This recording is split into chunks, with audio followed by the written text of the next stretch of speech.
Hello everyone, welcome or welcome back to Learn Bio. Let's learn bio with me.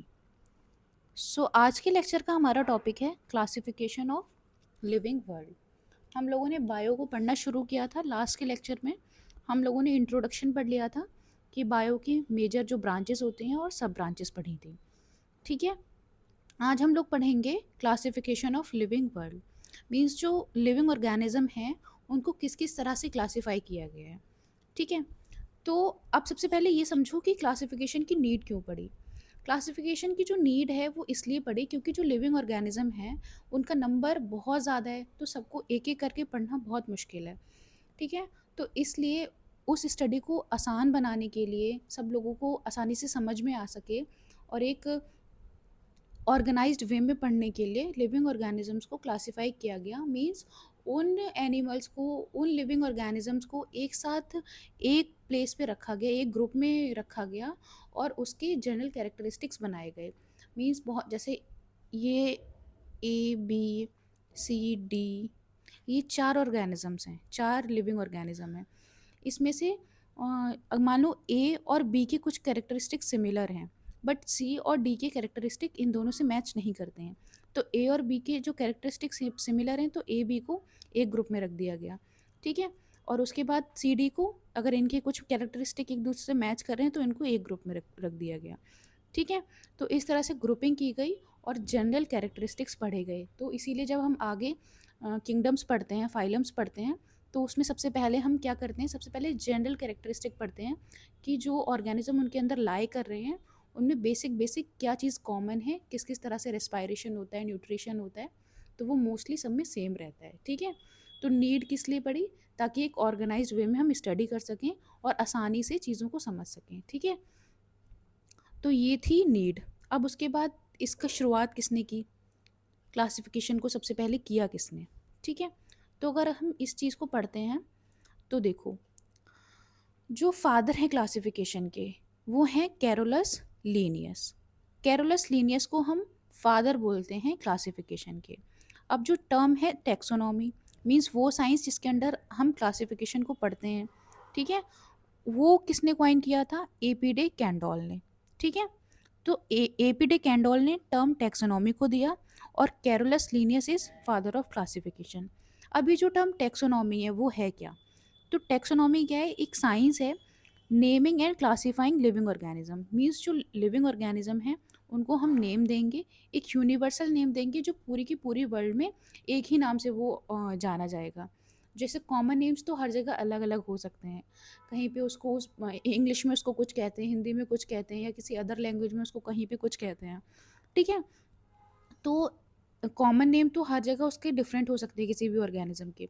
But taxonomy का जो process है, ये जो science है, इसमें क्या करेंगे, हम उसको एक यूनिवर्सल नेम देंगे और उसी प्रोसेस को, जिसमें हम उसको एक यूनिवर्सल नेम देने की कोशिश करेंगे, उसको क्लासिफाई करेंगे एक ग्रुप में, उस साइंस को हम क्या बोलेंगे, टेक्सोनॉमी। ठीक है, तो ये चीज़ क्लियर हो गई होगी कि टेक्सोनॉमी क्या है, naming and classification of living organism. Means वो एरिया, वो साइंस, वो स्ट्रीम जहाँ पे हम लिविंग ऑर्गेनिजम्स को नेम करते हैं और क्लासिफाई करते हैं। ठीक है, अब देखो, जब भी क्लासिफिकेशन आता है तो ये सारे यूनिट्स आती हैं। सबसे पहला इस किंगडम, उसके बाद phylum, class, order, family, genus and then species.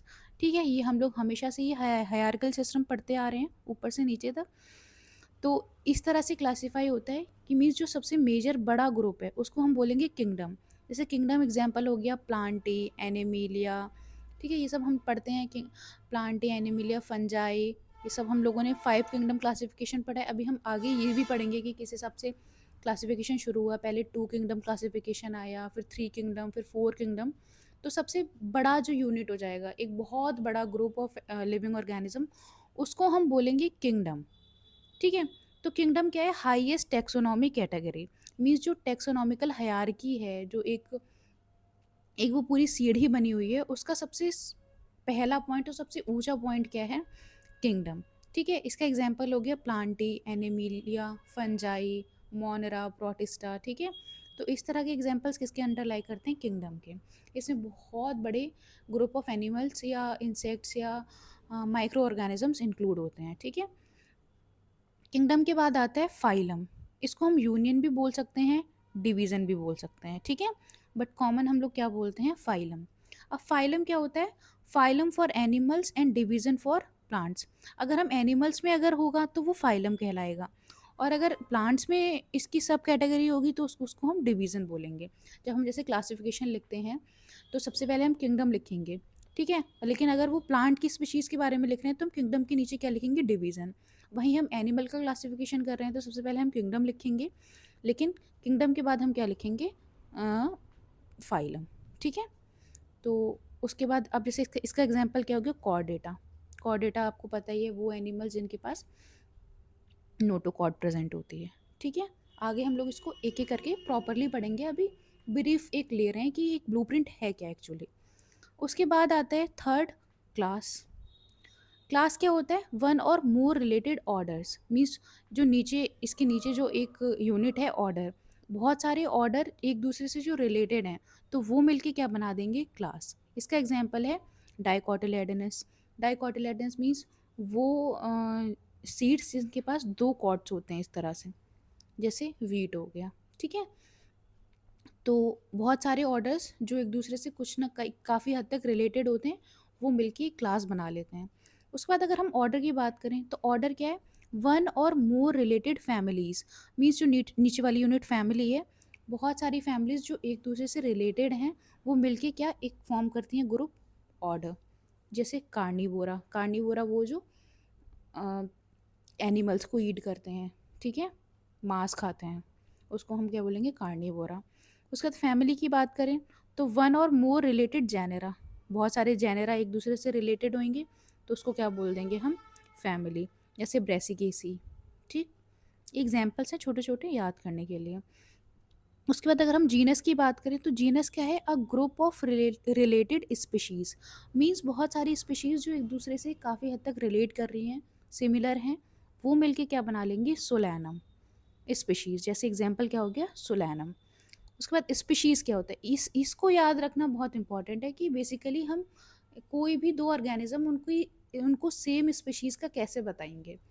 तो कोई भी दो ऑर्गेनिज्म वो सेम स्पीशीज़ के अंदर तभी लाई करेंगे जब वो एक दूसरे से रिप्रोड्यूस कर सकते हैं, ठीक है। मीन्स ए एक ऑर्गेनिज्म है, बी दूसरा लिविंग ऑर्गेनिज्म है, ये अगर आपस में रिप्रोड्यूस करके बेबी प्रोड्यूस कर सकता है, अपनी जनरेशन को आगे बढ़ा सकता है, तभी ये दोनों क्या कहलाएंगे? सेम स्पीशीज़ के मेंबर्स, ठीक है। लेकिन अगर ऐसा नहीं कर सकते तो ये एक स्पीशीज़ के नहीं होंगे।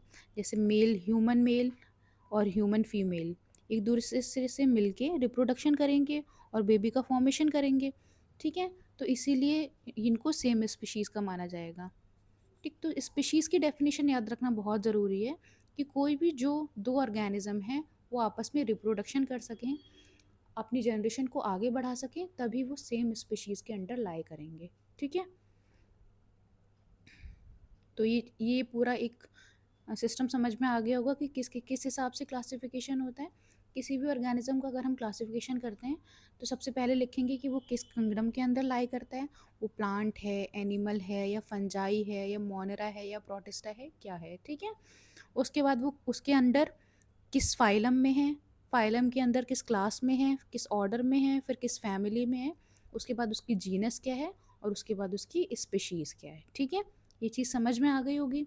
Kingdom, phylum, class, order, family, genus, species, इसके सीक्वेंस को याद रखना बहुत ज़रूरी है, ठीक। और उसके बाद ये नंबर्स भी काउंट कर लीजिए, 1 2 3 4 5 6 7, ये 7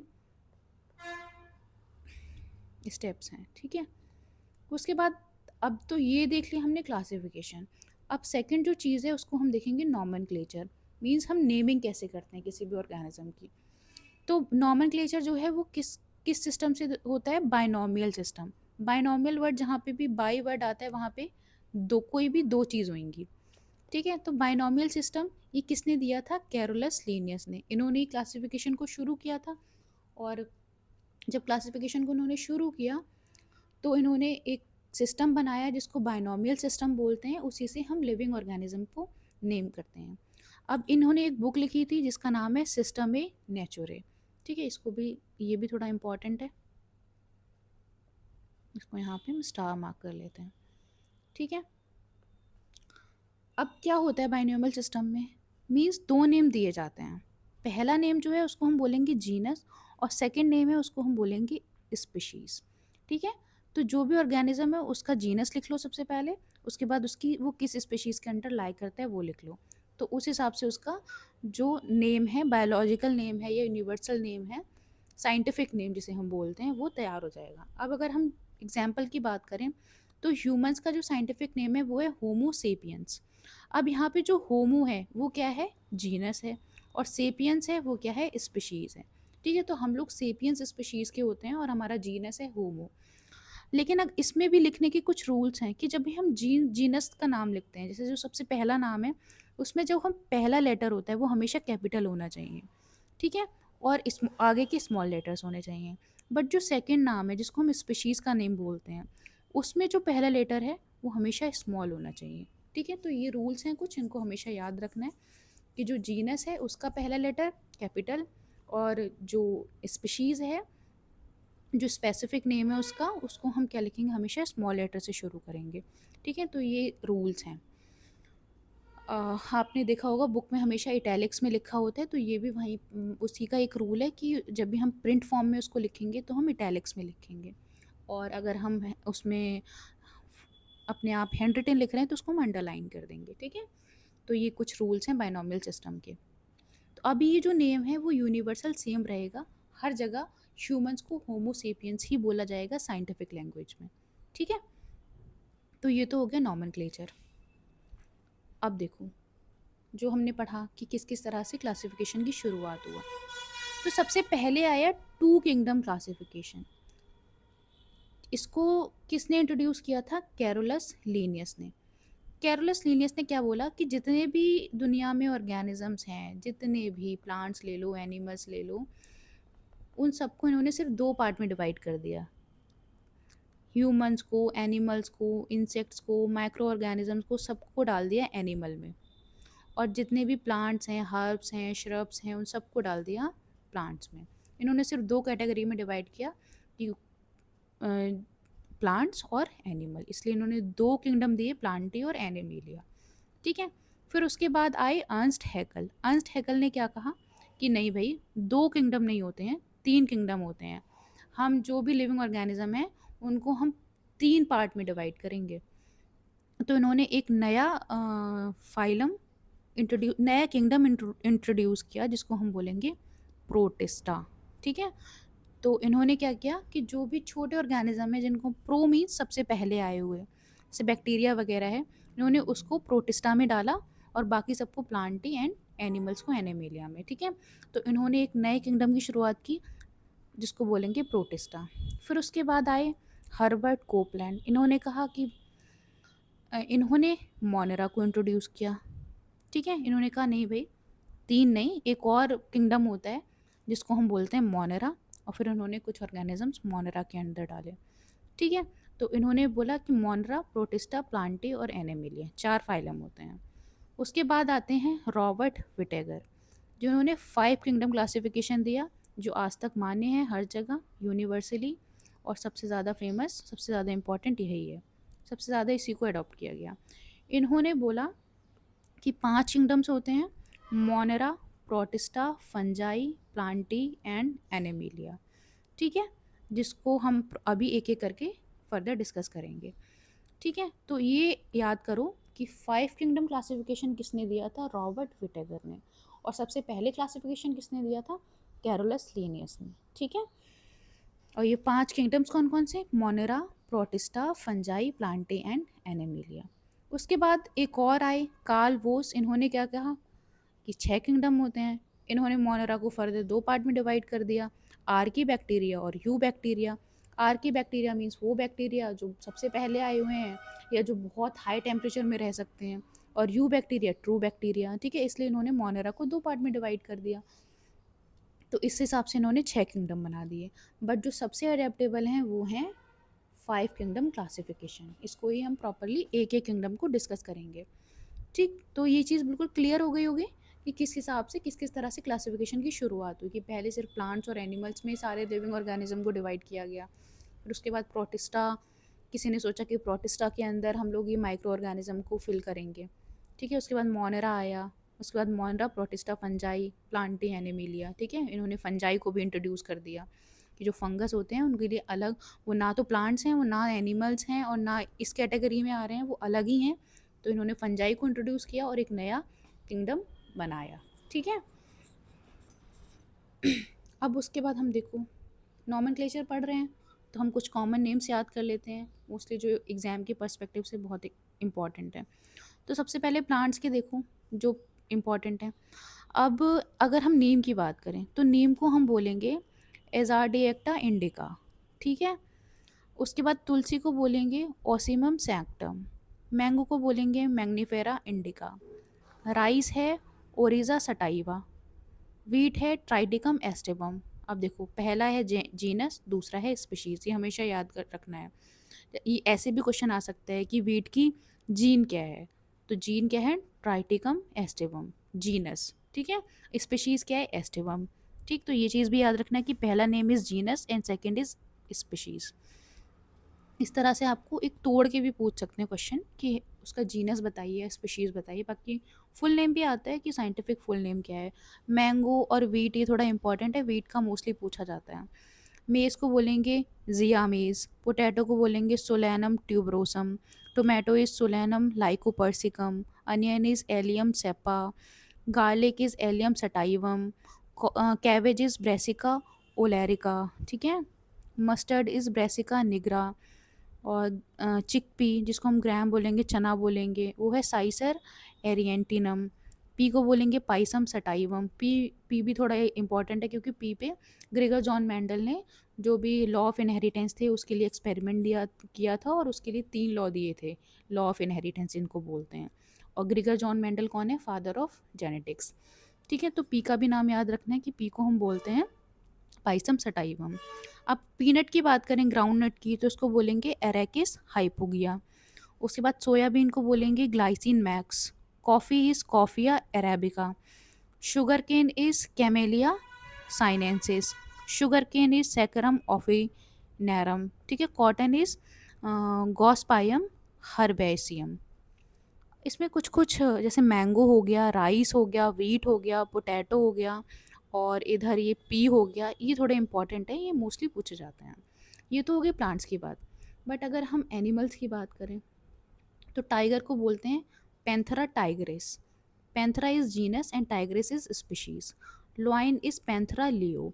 तो अब देखो लॉइन और टाइगर हम लोग को थोड़े थोड़े सिमिलर लगते हैं। सिमिलर इसलिए लगते हैं क्योंकि इनका जो जीनस है वो कुछ कुछ हद तक सेम है, बट इनकी जो स्पीशीज़ है वो अलग अलग है। ये टाइग्रेस है, ये लियो है, तो ये आपस में कभी भी रिप्रोड्यूस नहीं कर सकते। ठीक है, ये कुछ कुछ कैरेक्टरिस्टिक हमको सेम लगेंगे बट ये स्पीशीज़ इनकी अलग है, तो ये अलग एक ऑर्गेनिज्म बन जाता है, ये अलग। ठीक है, अब एलिफेंट को बोलेंगे Elephas maxicus maximus, house cat is Felis catus, dog है कैनिस ल्यूपस फेमिलियरिस, हॉर्स है इक्वस फेरस कैबेलस, काव है Bos taurus, buffalo is Bubalus bubalis, cobra को बोलेंगे Naja naja, peacock is Pavo cristatus, frog is Rana tigrina, ये थोड़ा important है frog, human is Homo sapiens. ठीक है, तो ये हो गए कुछ कॉमन एनिमल्स की साइंटिफिक नेम। ठीक है, ये कॉमन नेम्स हो गए, ये साइंटिफिक नेम्स, इनको थोड़ा ध्यान में रखना है और ये पूछे जा सकते हैं।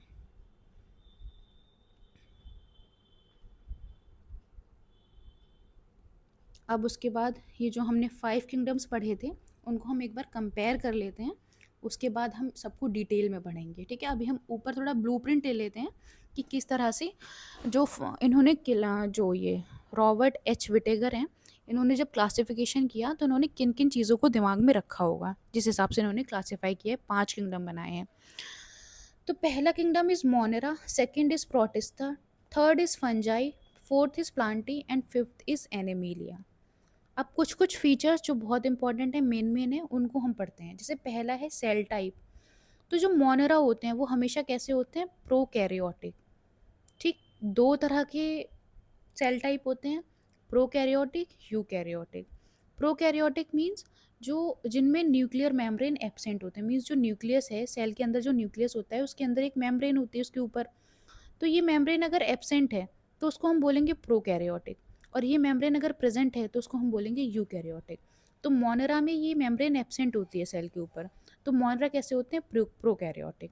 बट प्रोटिस्टा, इसके ऊपर के जितने भी, इसके बाद के जितने भी किंगडम्स आएंगे वो सब कैसे हो जाएंगे, यूकैरियोटिक। ठीक है, इन सब में न्यूक्लियर मेम्ब्रेन प्रेजेंट होती है। बट एनिमिलिया कैसा होता है, एब्सेंट, इसमें सेल टाइप एब्सेंट होता है। ठीक है,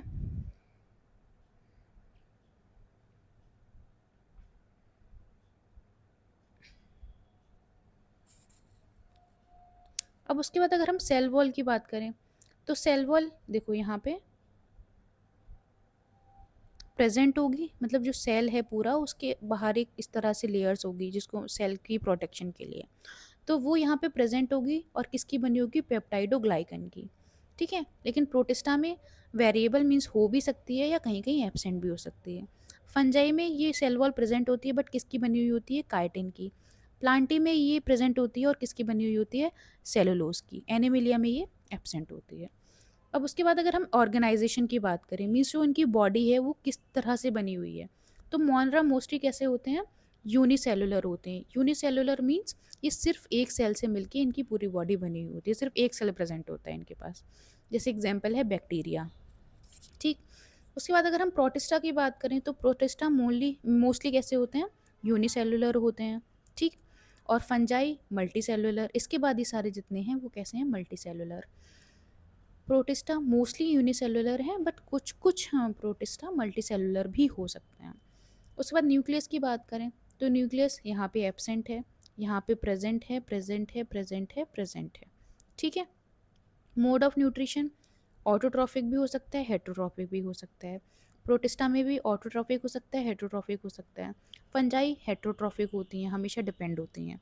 ये सेप्रोफिटिक भी हो सकते हैं या पैरासाइटिक भी, मीन्स एस पैरासाइट किसी के ऊपर चिपक के उससे फूड ले लें। ये सेप्रोफाइटिक मीन्स जो डेड और डिके ऑर्गेनिज्म होते हैं उससे अपना न्यूट्रिशन लें। ठीक है, बट प्लांटी कैसे होते हैं, हमेशा ऑटोट्रॉफिक होते हैं, ये अपना खाना खुद बनाते हैं by the process of photosynthesis. और एनिमिलिया ये हेटरोट्रॉफिक होते हैं, मीन्स ये खाना मुंह से इंजेस्ट करके खाते हैं जिसको हम इंजेशन बोलते हैं। ठीक है, अब उसके बाद रिप्रोडक्शन की बात करें तो मोनरा में एसेक्सुअल होगा। ठीक है, प्रोटिस्टा में एसेक्सुअल और सेक्सुअल दोनों तरह का होगा। फंजाई में भी एसेक्सुअल और सेक्सुअल दोनों तरह का होगा।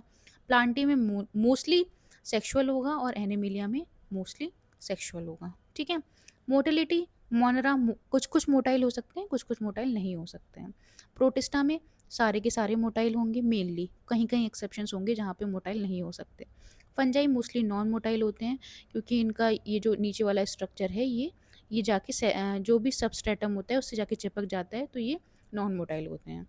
उसके बाद प्लांटी ये भी नॉन मोटाइल होते हैं, इनके पास भी रूट्स होते हैं, तो ये जाके कोई मूव नहीं कर सकते। बट एनिमिलिया के जो कैरेक्टरिस्टिक्स होते हैं या जो भी ऑर्गेनिजम्स होते हैं वो मोस्टली मोटाइल होते हैं।